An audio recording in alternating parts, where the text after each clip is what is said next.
데살로니가서를 기록한 목적이 이 안에 드러나 있지요. 우리가 사도의 권위로서라고 말할 때 사도의 권위로서라는 말의 의미는 우리가 당연히 주의 종으로서 여러분에게 필요한 경비 혹은 필요한 사례 혹은 폐를 끼칠 수 있으나 등등입니다.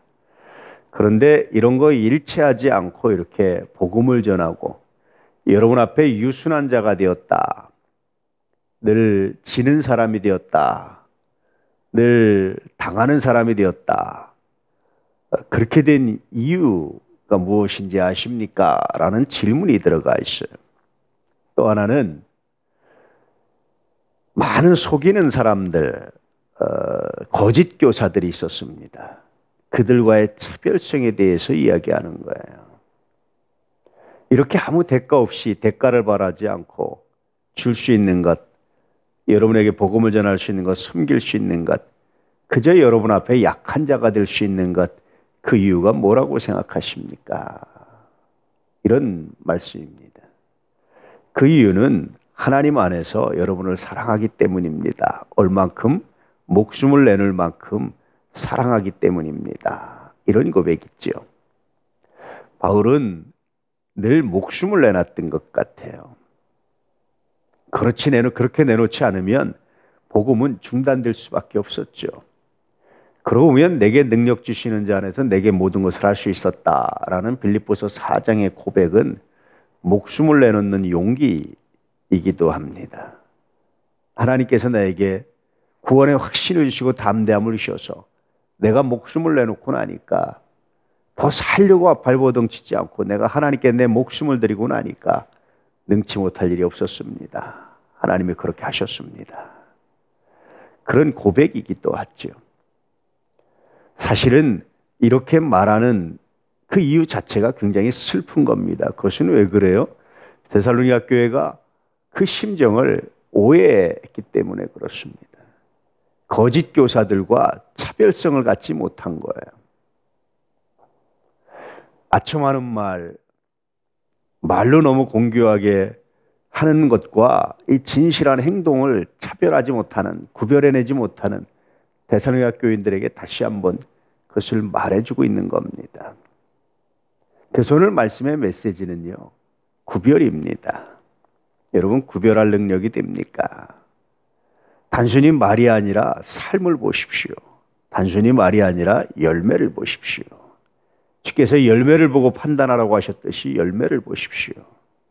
그 안에 어떤 것들이 보입니까? 이런 질문이기도 하죠. 우리가 삶을 바라볼 때, 사람을 볼 때 말이 아니라 열매를 보기 시작하면 많은 것들이 달라지죠. 혹은 아직 열매가 나타나지 않은 것에 대해서 기다리는 마음이 생길 수도 있죠. 여유도 있죠. 등등등 쉽게 판단하지 아니하고 그 열매를 가지고 판단하는 것은 굉장히 중요합니다. 또 하나는 소문에 의지하지 않는 게 좋아요. 그 당시 바울은 악한 자들의 소문 때문에 많은 괴로움을 당했어요. 우리가 이제까지 관계를 가지고 우리가 서로 교제했는데 다른 사람의 소문 한마디, 들려오는 소문 한마디, 그랬더더라 라는 소문 한마디에 흔들린다면 이제까지 내가 본 것은 아무것도 아닌 거죠. 소문에 흔들리는 사람이 아니라 진심의 교제를 하는 사람, 이런 사람이 그리스도 안에서의 참된 교제입니다 라는 메시지도 오늘 말씀에 들어있습니다.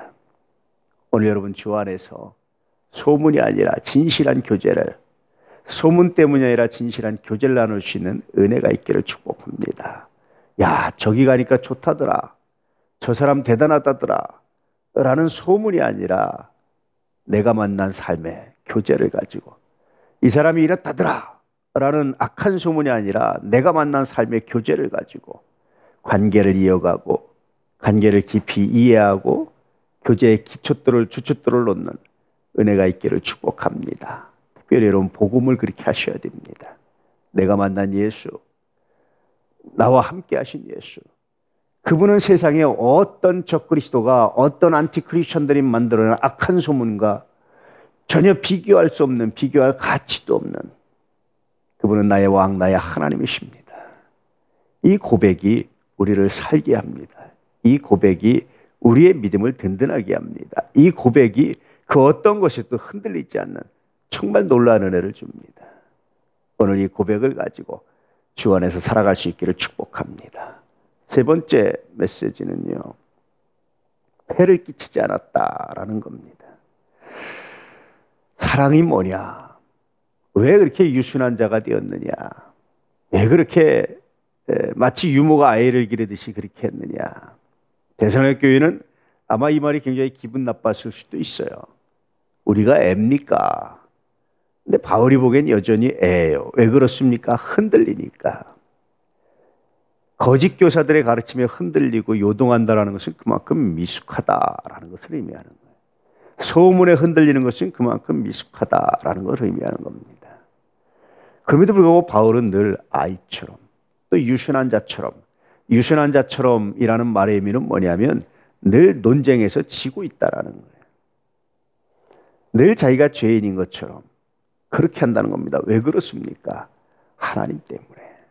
하나님이 그를 사랑하시기 때문에 나도 사랑합니다. 가능하면 어떻게 하면 그가 예수 믿고 구원받을 수 있을까라는 한 가지 목적을 가졌기 때문에 그럽니다. 이런 고백을 하고 있죠. 더 큰 목적을 위해서, 하나님의 영광을 위해서 늘 지는 사람, 유순한 사람이 되었더니 바울의 심정, 이것은 정말 귀하고 아름답죠. 오늘 우리 모두에게 이러한 놀라운 신앙 고백이 있기를 축복합니다. 오늘도 하나님이 함께 하시는 귀한 날 되시기 축복합니다. 할렐루야. 기도하겠습니다.